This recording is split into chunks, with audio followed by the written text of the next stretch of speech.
Before you might notice the manner of his or her speaking, the responses, the manner of dressing, the manner of acting or walking or manner of speaking. Something would emerge in your thought. It could be something that you do not like about the person.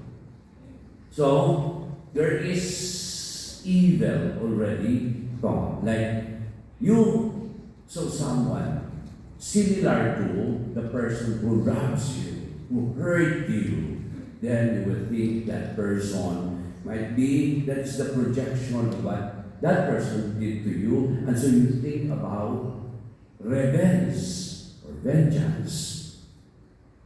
So coming from the thought, and then we communicate it by speaking.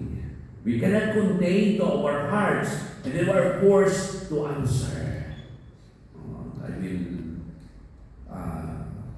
I will argue because I am not actually convinced with what you are saying. So you are tempted to argue to that person. Once more, uttering unkind words, inconsiderate words at times. Third is the doing, not only in words, so in my